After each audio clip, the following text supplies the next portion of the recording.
नमस्कार। आप देख रहे हैं प्राइम न्यूज और मैं हूं आपके साथ आलोक शुक्ला। उत्तराखंड प्राइम में आप सभी का स्वागत है। उत्तराखंड के मुख्यमंत्री पुष्कर सिंह धामी ने हरिद्वार में जूना अखाड़े के आचार्य महामंडलेश्वर अवधेशानंद गिरी से आशीर्वाद लिया है। इस दौरान उनकी धर्मपत्नी भी उनके साथ मौजूद रही। इसके बाद सीएम ने राज्य अतिथि गृह में अधिकारियों के साथ विकास कार्यों की समीक्षा बैठक की और साथ ही चार धाम यात्रा से जुड़ी तैयारियों के बारे में भी जानकारी ली है। इस दौरान सीएम ने अधिकारियों को कई दिशा निर्देश दिए और मीडिया से भी बातचीत की। लैंड जिहाद समेत कई मुद्दों पर खुलकर अपनी प्रतिक्रिया भी उन्होंने दी। उन्होंने कहा कि किसी भी तरह के अवैध निर्माण और अतिक्रमण की इजाजत उनकी सरकार नहीं देगी। ऐसा करने वालों पर कार्रवाई होगी। बहुत परेशान कर रहा है जाम। नहीं, जो भी चार धाम यात्रा पर आने वाली चुनौतियां हैं, उन चुनौतियों से किस प्रकार से हम ठीक प्रकार से उनका समाधान कर पाएं और लोगों को अच्छी यात्रा करवा पाएं, उन सभी विषयों पर वीआईपीओ से कोई अपील करेंगे? वीआईपीओ से कोई अपील करेंगे चार धाम यात्रा के दौरान?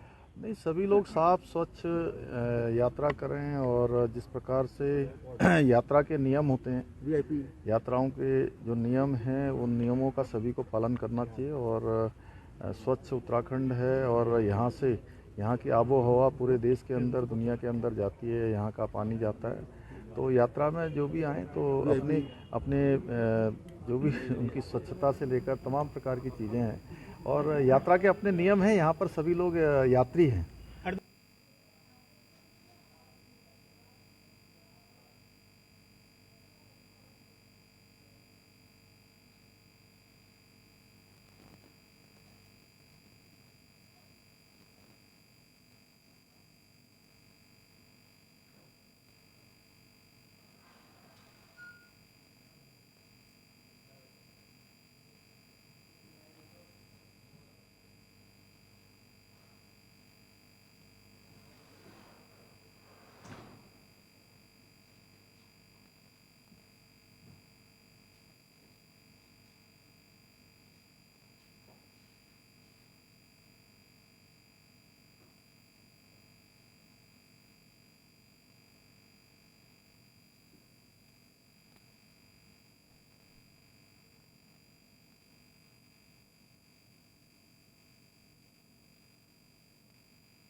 खबर देहरादून से है, जहां परेड ग्राउंड में राष्ट्रीय स्वयंसेवक संघ देहरादून महानगर उत्तर द्वारा एकत्रीकरण कार्यक्रम का आयोजन किया गया था।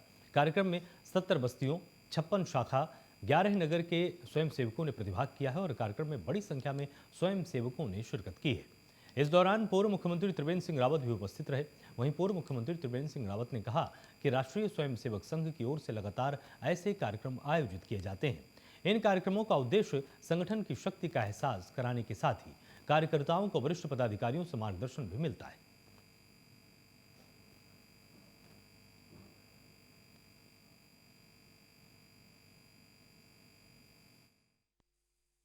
देखिए, राष्ट्रीय स्वयंसेवक संघ की एक लंबी परंपरा है।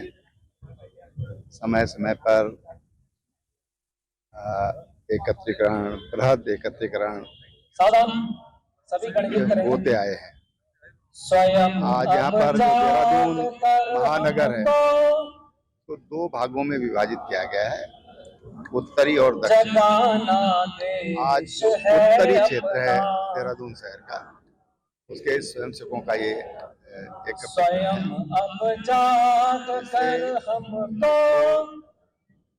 कार्यकर्ताओं को उद्बोधन मिलता है। जो वरिष्ठ प्रचारक होते हैं, सीनियर मोस्ट पदाधिकारी होते हैं, उनका मार्गदर्शन होगा।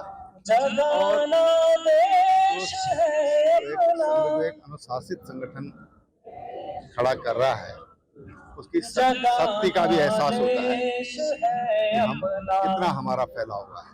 आज यहाँ पर एक पूर्ण गणवेश में ये कार्यक्रम हो रहा है।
और अधिक जानकारी अपडेट्स के साथ हमारे साथ संवाददाता पवन दीक्षित यहाँ पर जुड़े हुए हैं।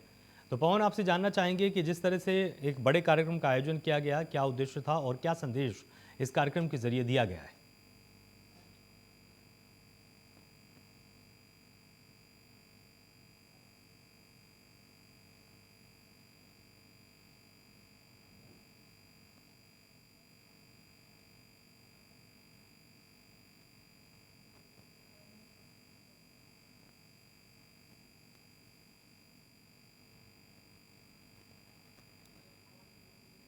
पवन, आप तक मेरी आवाज आ रही है?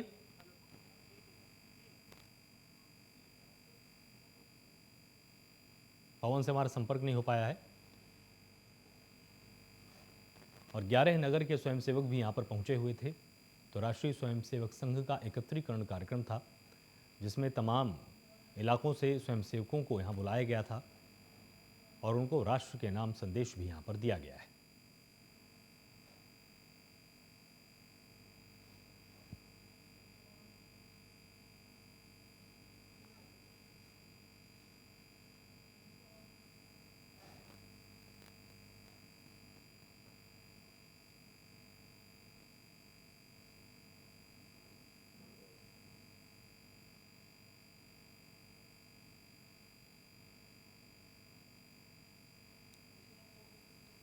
पवन दीक्षित एक बार फिर से मेरे साथ यहाँ पर जुड़ चुके हैं। तो पवन, आप तक मेरी आवाज आ रही है?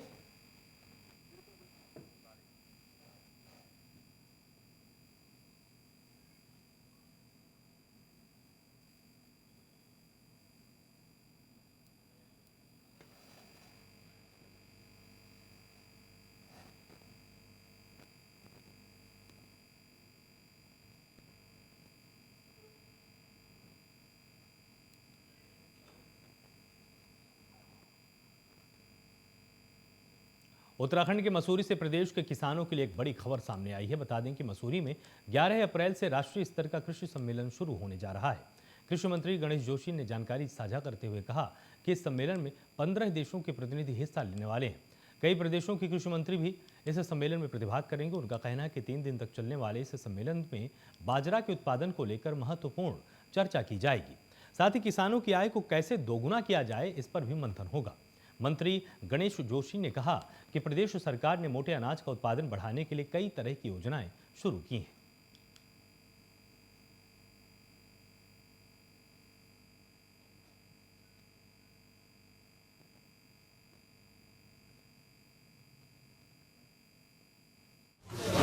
सम्मानित पत्रकार साथियों,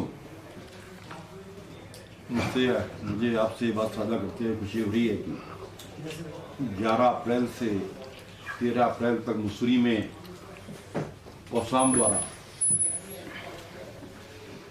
मिलेट्स पर एक राष्ट्रीय सम्मेलन का आयोजन किया जा रहा है,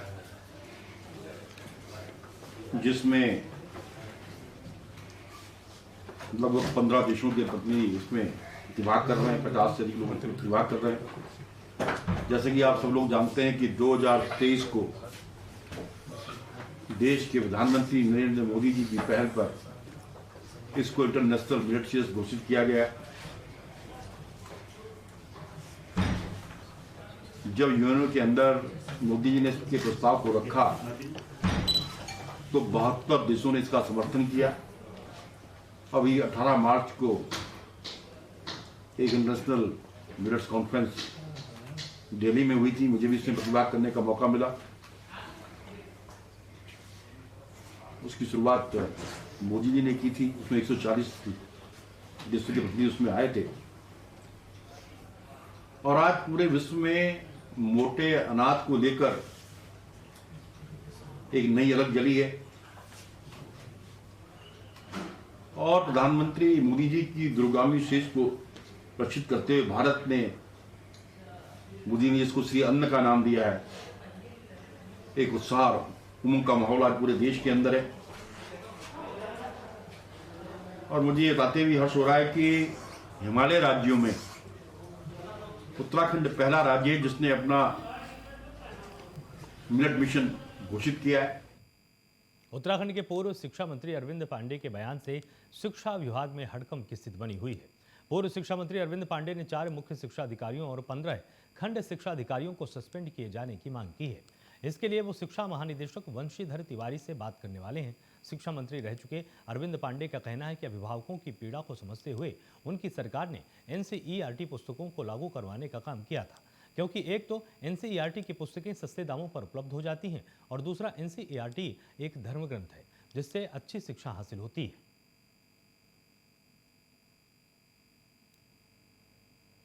तो पूर्व शिक्षा मंत्री अरविंद पांडे का बड़ा बयान सामने आया है। बयान पर शिक्षा विभाग के अंदर लगातार हड़कंप मचा हुआ है।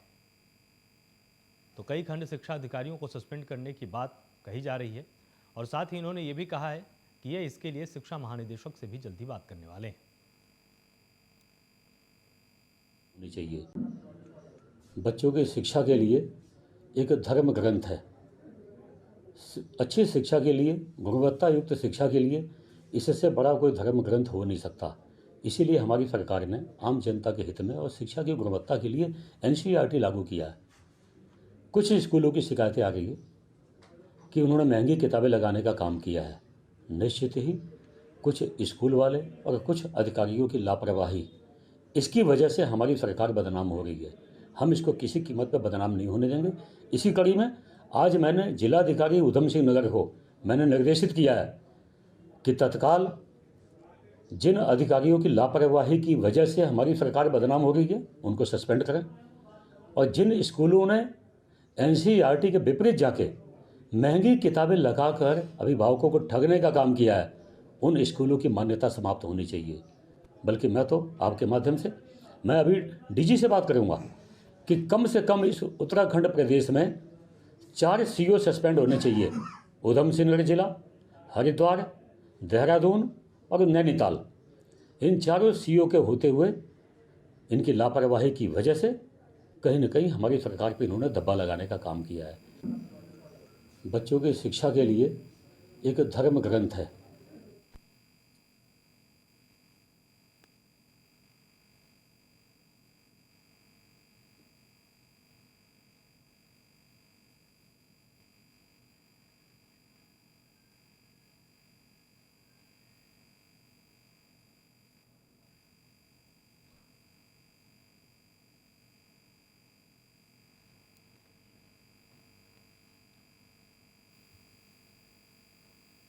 नगर व्यापार मंडल अध्यक्ष के चुनाव में राय सिंह बिष्ट अध्यक्ष निर्वाचित हो चुके हैं।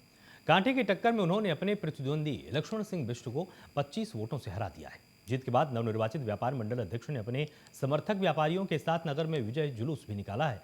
साथ ही सभी व्यापारियों का आभार भी व्यक्त किया है। रुद्रप्रयाग नगर व्यापार मंडल अध्यक्ष के लिए रविवार को मुख्यालय स्थित नए बस अड्डे के मधुर मिलन वेडिंग पॉइंट में चुनाव प्रक्रिया शुरू हुई है।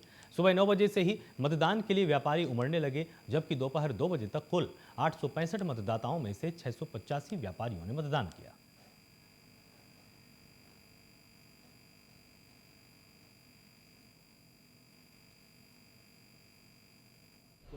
नहीं, ये जीत मेरी नहीं है, ये समस्त जो है पूरे व्यापारियों की जीत है। रुद्रप्रयाग की उनका आशीर्वाद मिला है, तो निश्चित तौर पर जो है जो मैंने वादे किए हैं मैं उस पर जो है 100% जो है खरा उतरूँगा, और 6 महीने के अंदर जो है मैं व्यापारियों को जो है विश्वास में लेकर के उनको जो है जो वादे किए हैं उनको दिखाऊंगा कि जो है जो वादे किए हैं वो वादे आपके हो रहे हैं, ताकि उन लोगों को जो है मुझ पर विश्वास हो।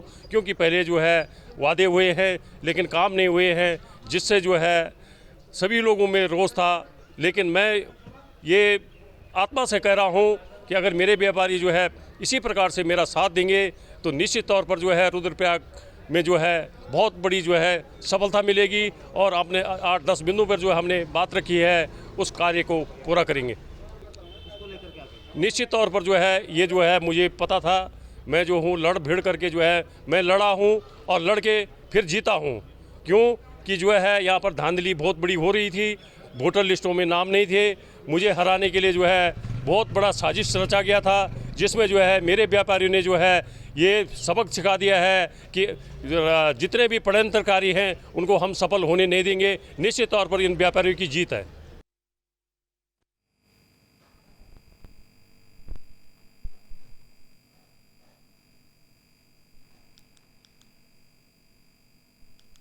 हल्द्वानी में डॉक्टर अम्बेडकर की जयंती समारोह मनाई गई है, जहां बहुजन समाज के लोगों ने बाइक रैली निकाली। साथ ही मौजूद लोगों ने बाबा साहेब के बताए मार्ग पर चलने का संकल्प भी लिया है। वहीं इसी दौरान लोगों ने रैली पर पुष्प वर्षा कर भव्य स्वागत किया है। दिल से मीडिया का धन्यवाद अदा करना चाहता हूं। 14 अप्रैल से पूर्व 9 अप्रैल को एक संविधान यात्रा के रूप में आज सारे युवाओं ने, हजारों युवाओं ने भागीदारी निभाई। आयोजक मंडल के सभी सदस्यों को ढेर सारी शुभकामनाएं, हमारी माताओं बहनों को शुभकामनाएं।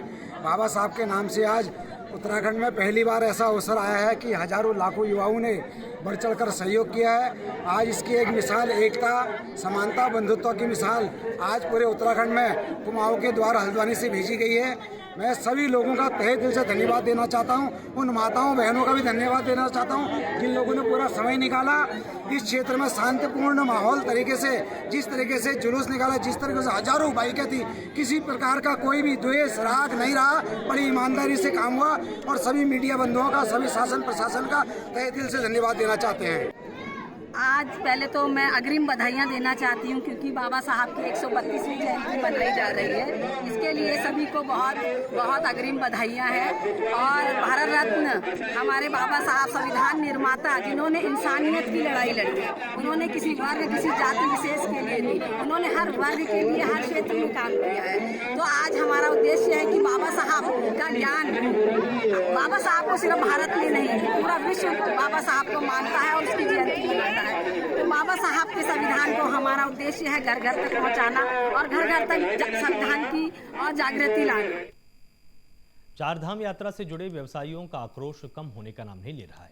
यमुना घाटी hotel association, taxi maxi cab association सहित तमाम यात्रा से जुड़े लोगों ने नगर पालिका के मुख्य बाजार में जुलूस प्रदर्शन करते हुए सरकार के खिलाफ जमकर नारेबाजी करते हुए तहसीलदार के माध्यम से मुख्यमंत्री को एक ज्ञापन सौंपा है। जानकारी के अनुसार चारधाम यात्रा में असमान संख्या के कारण तीर्थयात्रियों की बुकिंग में आई गिरावट को देखते हुए लोगों ने विरोध प्रदर्शन किया है।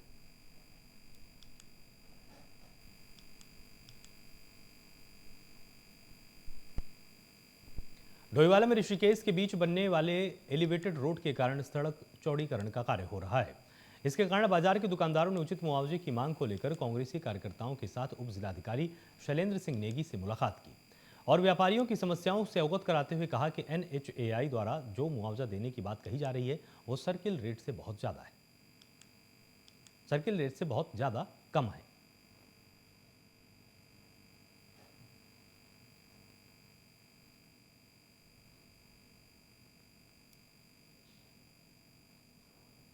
देश भर में कोरोना के बढ़ते मामलों को लेकर देश के साथ ही राज्य के सरकारी अस्पतालों में मॉक ड्रिल की जा रही है। राजधानी देहरादून स्थित कोरोनेशन जिला अस्पताल में स्वास्थ्य मंत्री धन सिंह रावत की मौजूदगी में मॉक ड्रिल हुई और जिला अस्पताल में स्वास्थ्य मंत्री ने oxygen plant, ICU, Covid ward का निरीक्षण कर जरूरी दिशा निर्देश दिए। स्वास्थ्य मंत्री धन सिंह रावत ने कहा कि देश के विभिन्न हिस्सों में कोरोना महामारी के बढ़ते प्रकोप को देखते हुए राज्य सरकार अलर्ट मोड पर है। कोरोना महामारी के आहट को देखते हुए सूबे में कोरोना की जांच और वैक्सीनेशन के अभियान में तेजी लाने के निर्देश विभागीय अधिकारियों को दे दिए गए।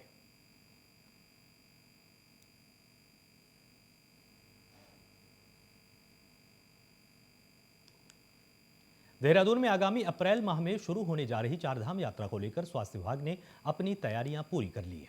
इसकी जानकारी देते हुए देहरादून के CMO डॉक्टर संजीव जैन ने बताया कि आगामी चारधाम यात्रा की शुरुआत ऋषिकेश से ही होने वाली है। इसको लेकर डॉक्टरों का एक पैनल ऋषिकेश में तैनात कर दिया गया है ताकि चारधाम यात्रा में आने वाले श्रद्धालुओं को दिक्कतों का कोई भी सामना न करना पड़े। इसके अलावा चारधाम यात्रा को लेकर सभी डॉक्टरों की छुट्टियों को भी निरस्त किया गया है।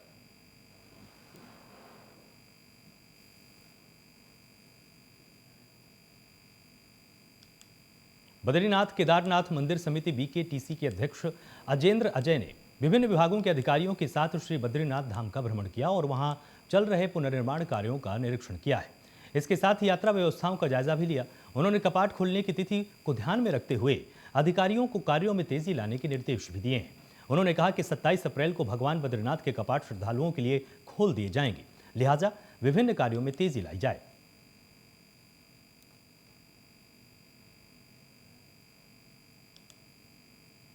पौड़ी जिले में फॉरेस्ट गार्ड की भर्ती की लिखित परीक्षा शांतिपूर्वक संपन्न हो चुकी है। इस दौरान पुलिस की सुरक्षा व्यवस्था में परीक्षा आयोजित कराई गई थी। श्रीनगर के पौड़ी और कोटद्वार में 44 परीक्षा केंद्रों में अभ्यर्थियों ने परीक्षा दी है। इस दौरान प्रशासन और पुलिस की ओर से सुरक्षा व्यवस्था के पुख्ता इंतजाम किए गए थे। एसपी ने बताया कि परीक्षा को नकल विहीन बनाने के लिए परीक्षा केंद्रों में चेकिंग अभियान भी चलाया गया। इस दौरान किसी तरह की अनियमितता सामने नहीं आई है। साथ ही उन्होंने ये भी जानकारी दी कि जनपद में यह परीक्षा शांतिपूर्वक संपन्न हुई है। जनपद पौड़ी गढ़वाल के राजकीय शिक्षक संघ ने प्रधानाचार्य सीधी भर्ती पर विरोध जता दिया है। इसको लेकर आज कलेक्ट्रेट के समीप हेमोती नंदन बहुगुणा मूर्ति स्थल पर राजकीय शिक्षक संघ ने सांकेतिक धरना प्रदर्शन भी किया। सांकेतिक धरना प्रदर्शन के दौरान संघ के जिलाध्यक्ष बलराज गुसाई और जिला मंत्री विजेंद्र सिंह बिष्ट ने कहा कि राजकीय इंटरमीडिएट कॉलेजों में अभी तक प्रधानाचार्य का पद 100% पदोन्नति पर रहा है। इसमें एलटी और प्रवक्ता दोनों संवर्ग के शिक्षकों का कोटा पहले से ही निर्धारित है, लेकिन माध्यमिक शिक्षा विभाग ने सरकार को 693 प्रधानाचार्य के पदों को सीधी भर्ती करने का प्रस्ताव भेजा है। उत्तराखंड प्राइम में फिलहाल इतना ही। आप लगातार जुड़े रहिए प्राइम न्यूज के साथ। नमस्कार।